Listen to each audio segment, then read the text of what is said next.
Okay, next thing I want to talk about is popular cases on why keys don't end up working after you cut them. If you ever been to like a Lowe's before, you go to a Rouse, they have a machine where it'll cut the key automatically without actually someone doing it. And it tends to be inaccurate sometimes. And I'll sort of explain why. Keys have to be very accurate.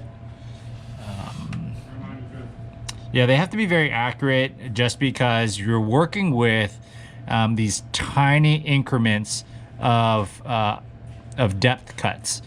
And also the shoulder of the key. Remember what I talked about? This is the shoulder, this is the blade of the key.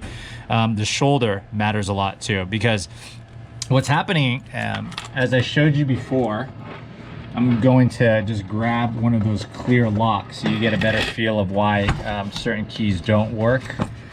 But you'll notice right here on this lock, the distance that the key goes inside of a lock matters. Let's see if this is the right key. Give me a second. Yep. Okay. So it matters. So reason why most keys don't end up working when you duplicate them is because you made some sort of adjustment on the length of the key. Because when keys get worn down, it's, you know, especially at the tip area, it sort of changes where they're being cut if you don't know what you're doing. So for instance, in this case, let's say if this key was really worn down, what would happen is if you duplicated it, and let's say this is worn down, you're almost, let's say it was worn down by, you know, a millimeter or two right here. All the cuts right here, or notches, technically they're now in a different place if you duplicate it incorrectly. And that will affect how the pin goes up, the height of the pin. So imagine if the pin is supposed to land on this flat area, on this notch, or this cut is what it's called, and it lands, let's say, on this shoulder right here, right before that ridge, and it hits a little bit of that ridge, it's going to raise the pin up too much. And so that's why it's super important to make sure that you're cutting in a way that the shaft or the blade of the key is the same length as the key that you're duplicating.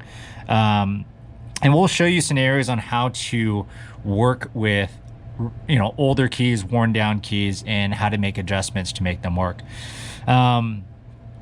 So that's a very important thing, the length of the blade. And following that same line of thought, this shoulder right here is super important. So let's say if you you want the blade to be the same length, sometimes what happens, you'll make a cut, but you need to sometimes take off some of the shoulder just to get it to the right length.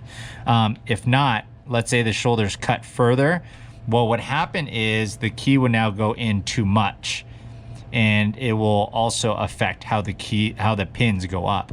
So you really want to make sure this shaft, this length of this key, the blade, is the same length after you're done cutting. And so you want to check that as well. Other things that could be an issue, it shouldn't be an issue, but I'll show you how the machine works. Sometimes when you place the key to cut, the one that you want to duplicate, if you put it in, there's a grip or a vice grip that holds the key in place. You want that perfectly parallel to the vice grip. And I'll show you so it makes more sense. But if you don't, let's say, you know, the vice grip is right here, but you have the key in slightly tilted, the cuts on your key that on the blank key will be all messed up. You know, if it's tilted like this, then, you know, your cut key, the key that you're cutting, you know, like the notches would be actually a lot more deep, and you don't want that. So you want it perfectly flat against the vice grip on the edge cut key cutting machine. So that's another option, another issue that can arise. Another thing is if your machine is calibrated incorrectly, and there's something called a tracer that I'll show on the machine itself. But the tracer is basically a metal little piece that basically it's like a guide. It traces the notches and the ridges right here, and it literally just follows along. And the other side where you have the key that you're duplicating is, you know, on this as well, but instead of a tracer, it has a wheel that's cutting the blade. And so let's say if your tracer is not at the exact same depth as your wheel, so let's say this is the wheel cutting thing, and your tracer, let's say, is off like that.